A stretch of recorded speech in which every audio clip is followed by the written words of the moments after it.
Friends, welcome to NS classes. My name is Neetu. आज जो है आपकी 12th क्लास है भाई। इससे पहले हम 11 क्लासेस डिस्कस कर चुके हैं। जिस भी बच्चे ने नहीं देखी है तो प्लेलिस्ट में जाओ और अच्छे से देखो। प्लेलिस्ट आपको जो है केवीएस, डीएसएसबी और एचएसएससी स्क्रीनिंग के नाम से मिल जाएगी, क्योंकि ये जो कोर्स है ये सबके लिए हेल्पफुल है। जो भी बच्चे कंप्यूटर साइंस से इन सभी एग्जाम की प्रिपरेशन कर रहे हैं उनके लिए ये कोर्स जो है वो काफ़ी हेल्पफुल है। ठीक है, कल की क्लास में जो हमारी क्लास हुई थी उसमें हमने प्रोसेस सिंक्रोनाइजेशन किया था और उसके अंदर हमने देखा था कि प्रोसेस इंडिपेंडेंट प्रोसेस क्या होती है, कोऑपरेटिव क्या होती है, सिंक्रोनाइजेशन को हम यूज़ क्यों करते हैं और किस तरीके से हम मेंटेन करवाते हैं। ठीक है, उसके बाद हमने कुछ क्वेश्चंस देखे थे, फिर हमने देखा था रेस कंडीशन क्या होती है। ठीक है, रेस कंडीशन क्या होती है, रेस कंडीशन में किस तरीके से प्रॉब्लम आती है, एग्जाम्पल के थ्रू मैंने आपको जो है समझाया था। उसके बाद मैंने आपको बताया था कि किस तरीके से एग्जीक्यूशन हो, सिंक्रोनाइजेशन होता है तो कोई दिक्कत नहीं है, लेकिन प्रोसेस अपनी मर्जी से अगर जो है एग्जीक्यूट होने लग जाए, अपनी मर्जी का सीक्वेंस फॉलो करे तो आपको जो है डेटा जो है वो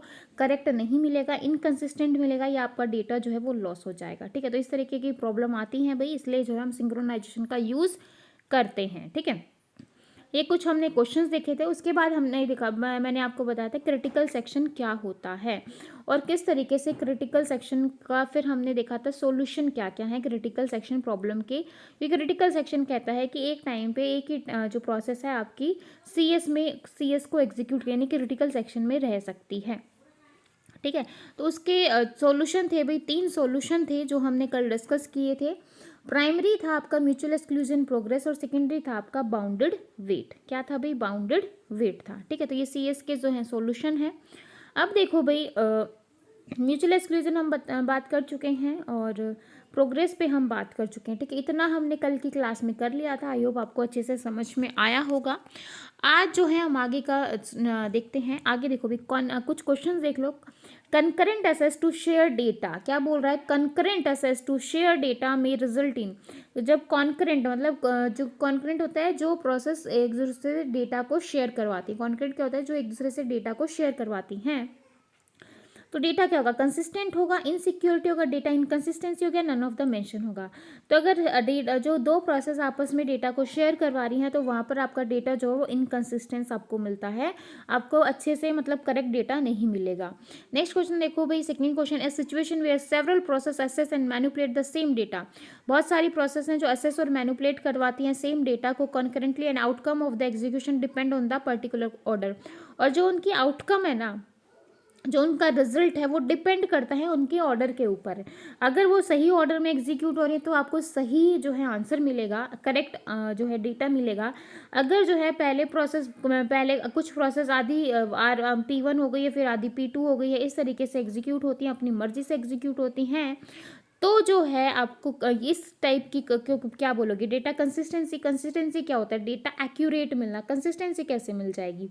एजिंग आप कहाँ पर यूज़ करते हो, एजिंग जो होता है वो सॉल्यूशन प्रोवाइड करता है किसका भी, स्टारवेशन का। एजिंग एक ऐसा सॉल्यूशन है जब आपकी प्रोसेस स्टारवेशन में चली जाती है तो हम एजिंग से उसको रिमूव करवाते हैं। ठीक है, तो स्टारवेशन नहीं होगा, एजिंग नहीं होगा, डेटा कंसिस्टेंसी तो होगा ही नहीं।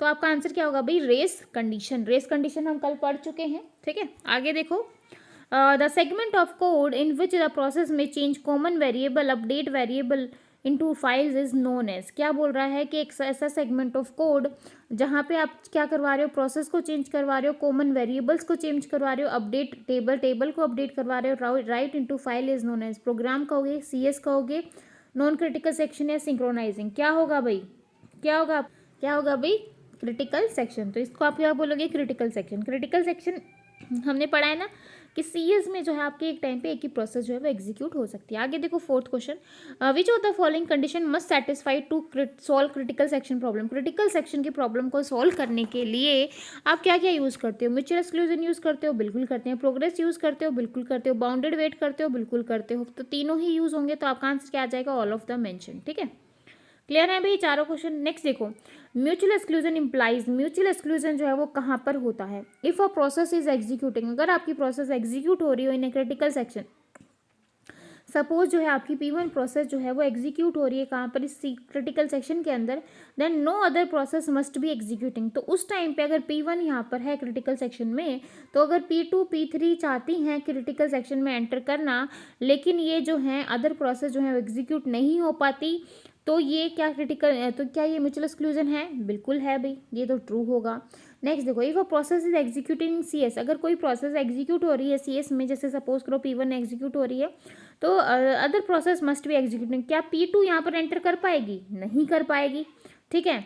तो ये तो म्यूचुअल एक्सक्लूजन आपका होता नहीं है। म्यूचुअल एक्सक्लूजन सिर्फ एक टाइम पे एक ही प्रोसेस को सी एस के अंदर एंट्री देगा, बाकी किसी प्रोसेस को एंट्री नहीं देगा, ठीक है। If a process is executed in C S then all resources of the system must be block, तो बाकी के सारे रिसोर्सेज ब्लॉक हो जाते हैं, ऐसा भी कुछ नहीं होता है। तो यहाँ पर आपका आंसर आ जाएगा भाई ए, ठीक है। सिक्स क्वेश्चन देखो, bounded waiting implies that there exist a bound on number of times a process is allowed to enter its critical section. क्या बोल रहा है कि बाउंडेड वेटिंग में इम्प्लाइज कर रहा है that there exist a bound on the number of times a process is allowed to enter critical section. क्या होगा? After a process has made a request to enter its critical section and before the request is granted. तो यहाँ पर आपका answer क्या आ जाएगा भाई? A option जो है यहाँ पर आपका बिल्कुल सही होगा, ठीक है। यहाँ पर भी ए क्लियर है भाई, 6 क्वेश्चन क्लियर है। आगे देखो, नंबर ऑफ वेरिएबल कितने नंबर ऑफ वेरिएबल जो हैं इज रिक्वायर्ड, मतलब कि आपको कितने नंबर ऑफ वेरिएबल चाहिए शेयर्ड करने के लिए between process to solve the critical section. Minimum बोला है अभी, मिनिमम बोला है। क्या एक, अगर एक प्रोसेस है P1 है तो वो किसके साथ शेयर करेगी? किसी के साथ नहीं कर पाएगी, तो एक प्रोसेस तो नहीं होगी। P1 और P2 दो प्रोसेस हैं, तो P1 कुछ वेरिएबल को शेयर करवा रही है, जैसे ए को वेरिएबल को शेयर कर दो P2, तो ये जो है ये आपका शेयर कर सकती हैं, लेकिन एक प्रोसेस नहीं कर सकती। तो यहाँ पर मिनिमम की बात करें तो मिनिमम 1 तो होगा नहीं, लेकिन 2 तो होगा, ठीक है। तो इसलिए आपका आंसर क्या आ जाएगा? 2। 8 क्वेश्चन देखो, bakery algorithm to solve the critical section problem.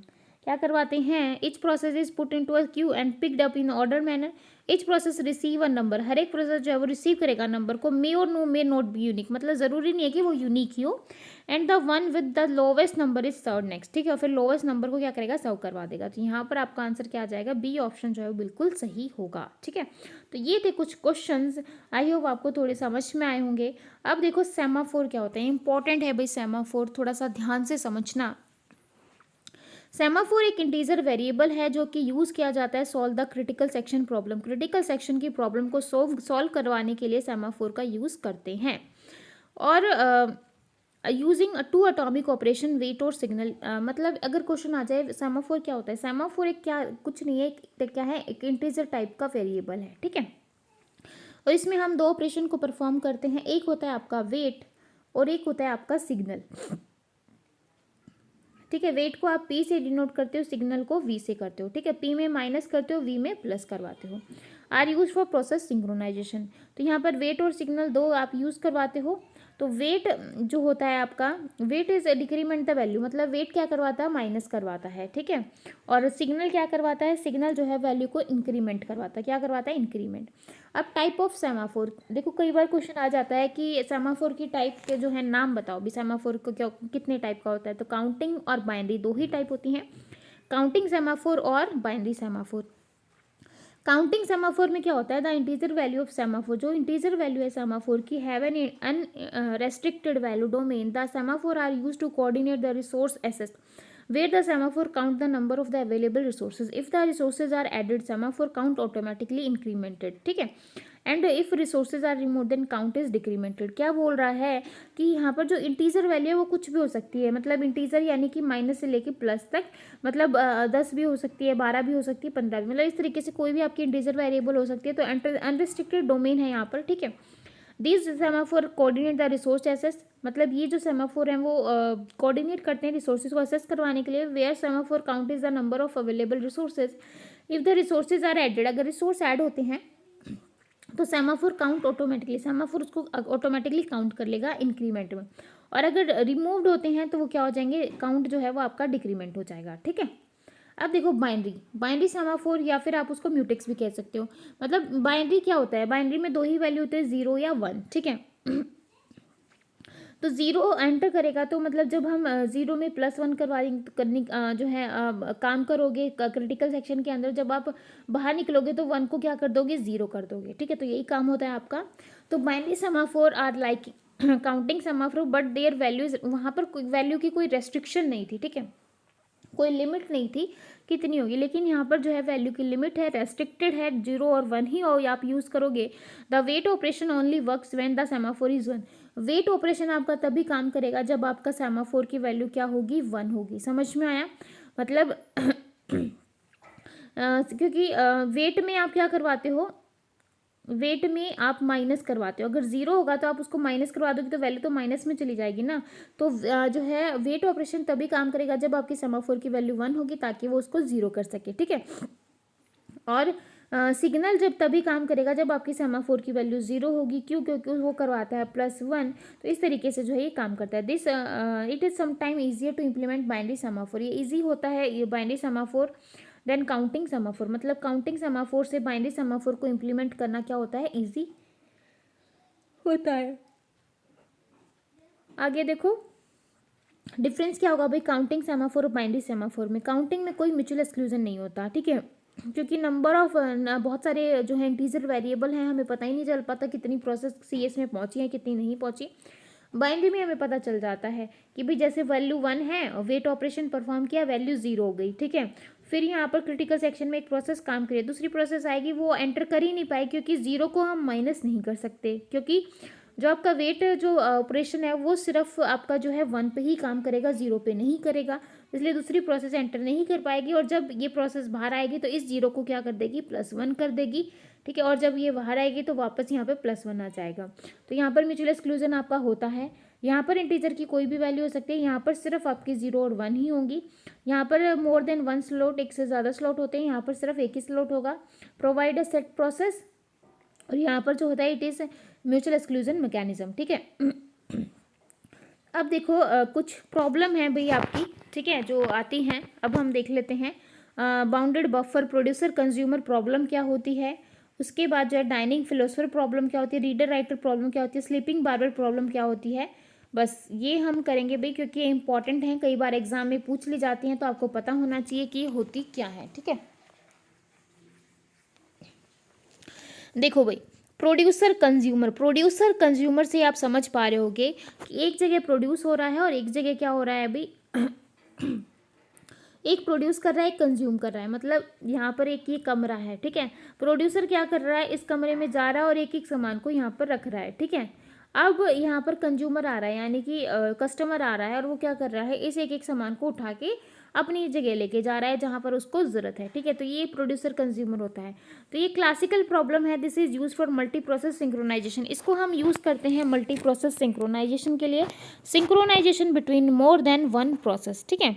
In the producer consumer problem, producer क्या कहता है, there is one producer that is producing something. मतलब प्रोड्यूसर क्या होता है, एक प्रोड्यूसर होता है जो कि प्रोड्यूस करता है कुछ ना कुछ। कंज्यूमर जो होता है वो कंज्यूम करता है प्रोडक्ट को, ठीक है। जैसे कि मैंने कहा कि एक जो है वो किसी गोदाम लगा लो, आपकी गोदाम नाम की जगह बना रखी है, एक जो है उसमें सामान को ले जा के रख रहा है और दूसरा जो है वहाँ से सामान को उठा उठा के ला रहा है, ठीक है। तो यहाँ पर देखो भाई there is one customer is consuming, the producer and custom consumer share the same memory buffer that is fix size. जैसा कि मैंने कहा कि दोनों ही एक ही गोदाम को यूज़ कर रहे हैं, ठीक है। एक यहाँ पर भर रहा है सामान और दूसरा यहाँ से सामान बाहर निकाल रहा है, ठीक है। तो सेम मेमोरी है, इसको क्या करवा रहे हैं, शेयर करवा रहे हैं। शेयर करते हैं तभी प्रॉब्लम आती है। The job of the producer is to generate data, put it into buffer and again start generating data, while the job of the customer is to consume the data from the buffer, ठीक है। ये आपके real life का example है भाई। जैसे आपकी shopping वगैरह, बुक्स वगैरह ऑनलाइन आप कुछ मंगवा रहे हो, तो ये जो है इस तरीके से कस्टमर को लेके आना, कस्टमर से जाना, ठीक है। तो ये क्या है, एक तरीके का कंज्यूम होना, प्रोड्यूस होना, ठीक है। बड़े बड़े ट्रकों में बहुत सारे फल आते हैं जहाँ पर ज़्यादा होते हैं, ऐसा जो है आलू, ये प्याज अलग अलग जगह से आते हैं, क्योंकि कहीं पर ज़्यादा होता है, कहीं पर कम होता है। तो ये क्या हो रहा है, ये भी एक तरीके से प्रोड्यूस और कंज्यूम ही तो हो रहा है, ठीक है। तो यहाँ पर आप देख सकते ये आपका डेटा बफर है, ये आपका प्रोड्यूसर थ्रेड है और ये आपके कंज्यूमर थ्रेड है। क्लियर है भाई। और देखो डिटेल में थोड़ा प्रोड्यूसर कोड देखो यहाँ पे क्या बोल रहा है, int count 0 word producer, int item while true producer item while count is equal to n, buffer full, ठीक है। अगर बफर फुल है, ठीक है, अगर हमारा बफर फुल है तो buffer in is equal to item p और इन +1 मोड n, ठीक है। तो इन यहाँ पर वो लोकेशन है जहाँ पे आपका आइटम जो स्टोर है वो जहाँ पर सेव हो रखा है, ठीक है। तो प्रोड्यूसर का सिर्फ यही काम होता है प्रोड्यूस करना, और कंज्यूमर का सिर्फ यही काम होता है कंज्यूम करना। ठीक है, तो यहाँ पर हम जो है इस तरीके से देखेंगे फुल है, या फिर यहाँ पर हम देखेंगे बफर जो है आपका खाली है। ठीक है, क्लियर है भाई? क्यों देखेंगे?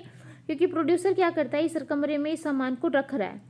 अब इस कमरे में जगह ही नहीं रखेगी, वो बचेगी और सामान रखने के लिए, क्या ये रख पाएगा? नहीं रख पाएगा। तो इसलिए हम यहाँ पर चेक करते हैं कि जो बफर है वो आपका पूरा फुल हो गया या नहीं हो गया। ठीक है, और कंज्यूमर में हम ये इसलिए चेक करते हैं कि जो आपका बफर है वो पूरा खाली तो नहीं हो गया। मतलब अगर ये पूरा खाली हो जाएगा तो ये लेके क्या जाएंगे, यहाँ से कुछ नहीं ले जा पाएंगे। ठीक है, तो ये होता है आपका प्रोड्यूसर और कंज्यूमर प्रॉब्लम। ठीक है, अब देखो कुछ producer should produce the data only when the buffer is not full. Producer जो है वो तब तक डेटा को प्रोड्यूस करेगा जब तक आपका बफर जो है वो फुल नहीं हो जाता।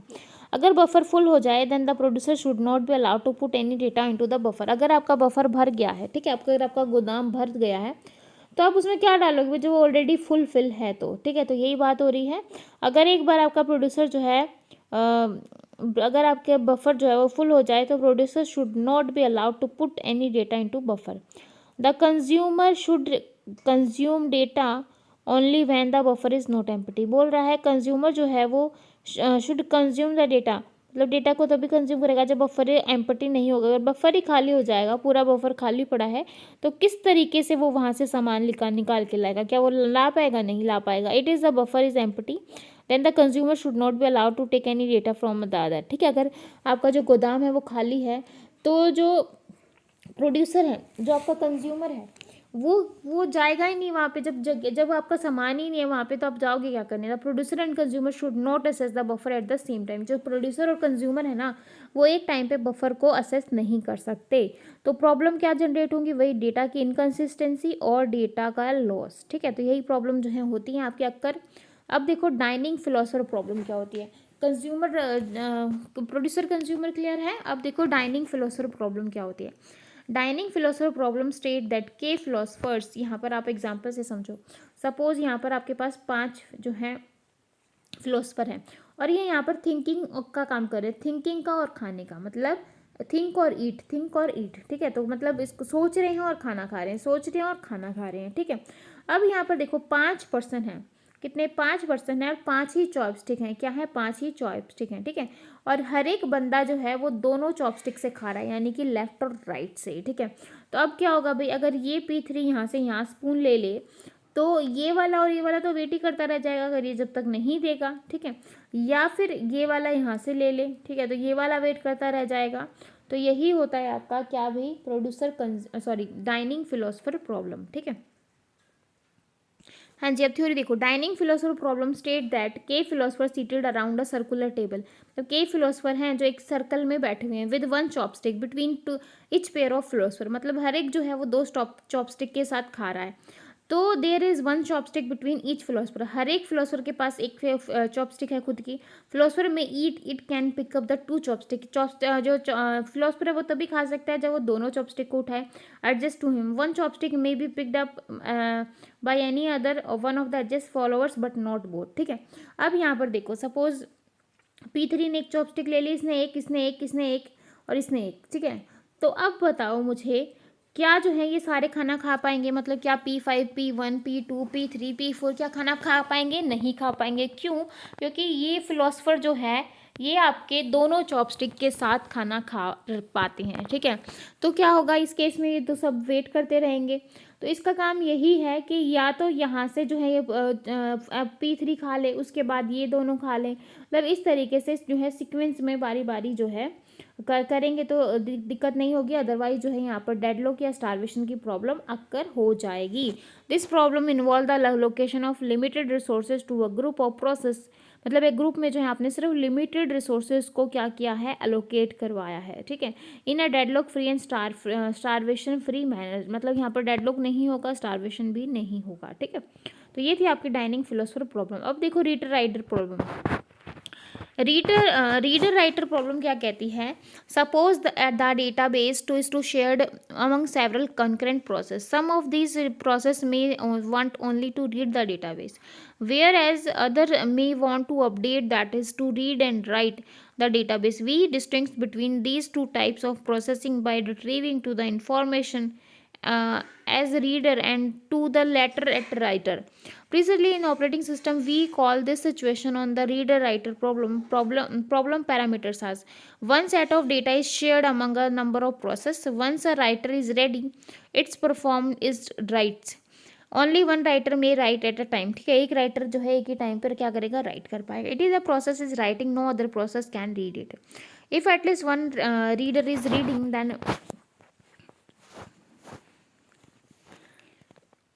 देन एक सेकेंड भाई. Number of resources. Once a write is ready, it's performed its write. Only one written may write at a time. If the process is writing, process आपका राइट कर रहा है, no other process can read it, तो कोई दूसरी process उसको read नहीं कर सकती, ठीक है. If at least one reader is reading, no other process can write. Readers may not write and only read, ठीक है. तो ये आपकी कौन सी प्रॉब्लम थी, रीडर और राइटर की, कि रीड किया राइट किया, तो इसमें आप शेयर करवा रहे हो, ठीक है. तो ये भी आपकी क्या है, एक प्रॉब्लम है. अब देखो sleeping barber problem. Sleeping barber problem क्या होती है भाई, यहाँ पर आप देखो ये जो है आपकी बार्बर की चेयर है, ठीक है. बार्बर जो है वो बैठा है बेचारा, जो बाल काटता है बैठा है, कोई कस्टमर नहीं आया तो ये अपनी ही चेयर पर सो गया, ठीक है. उसके बाद कस्टमर आया तो ये यहाँ से उठ गया. तो यहाँ पर ये वेटिंग चेयर है कि भाई इसके जब ये यहाँ पर इस कस्टमर को अटेंड कर रहा है तो उस टाइम पे दूसरे कस्टमर यहाँ पर आ जाएं. तो देखो barber shop with one barber and one barber chair, मतलब बार्बर शॉप में एक तो बार्बर होगा, मतलब एक तो नाई होगा और एक उसकी चेयर होगी. And chair is to wait in, ठीक है. When no customer the barber goes to sleep in barber chair. अगर जब कोई कस्टमर नहीं है तो बार्बर जो है वो खुद की चेयर पर क्या हो जाएगा, सो जाएगा. Must be woken up when a customer comes, तभी जागेगा जब उसका कस्टमर ना आ जाए. When barber is cutting hair new customer, जब बार्बर जो है वो नए कस्टमर की जो है कटिंग कर रहा है. Take empty seat to wait और लीव इफ नो वैकेंसी, ठीक है. तो यही है भाई, सेम जैसे आपने रियल लाइफ में भी देखा होगा. अब देख लो एडवांटेज और डिसएडवांटेज क्या होती है सेमाफोर की. तो एडवांटेज यही है भी, बेनिफिट होता है using semaphore. It allow more than one thread to access the critical section. Semaphore are machine independent. Semaphore are implemented in the machine implement code of the microkernel. They do not allow multiple process to enter the critical section as there is busy waiting in semaphore. There is never a wastage of process time and response. They are machine independent. ये क्या होते हैं, machine independent होते हैं, which should be run in the machine independent code of the micro kernel, ठीक है. They allow flexible management of the resources. क्या allow करते हैं, जो है फ्लैक्सीबल रिसोर्सेज जो हैं वो अलाउ करते हैं. अब देखो डिसएडवांटेज भी, एडवांटेज है तो डिसएडवांटेज भी होंगी. तो one of the biggest limit of semaphore is priority inversion. तो इसकी जो मेन डिसएडवांटेज है वो क्या है, priority inversion. On the operating system keep track of all calls to wait and signal semaphore. The use is never enforced, but it convenient only. In order to avoid deadlock in semaphore, the wait and signal operation required to be executed in the correct order, ठीक है. Semaphore program is a completed, so their change of not achieving mutual exclusion. If it also not a practical method for a large scale use, as their use leads to loss of modality. Semaphore is more prone to a program error. It may cause deadlock or violation of mutual exclusion due to a program error, ठीक है. तो कुछ advantage और disadvantage थी. इसी के साथ आपका ये चैप्टर खत्म होता है. इससे ज़्यादा आपके एग्जाम में नहीं आएगा भाई, टीजीटी पीजीटी एग्जाम में इतना ही आता है. तो आई होप आपको आज की क्लास समझ में आई होगी. समझ में आई है तो फिर फटाफट चैनल को लाइक करो, शेयर करो, ज़्यादा से ज़्यादा वीडियो को शेयर किया करो ताकि बाकी बच्चे भी जो हैं कोर्स का बेनिफिट ले सकें. तो फिर मिलेंगे ऐसे नई क्लास के साथ. तब तक के लिए बाय एंड थैंक यू.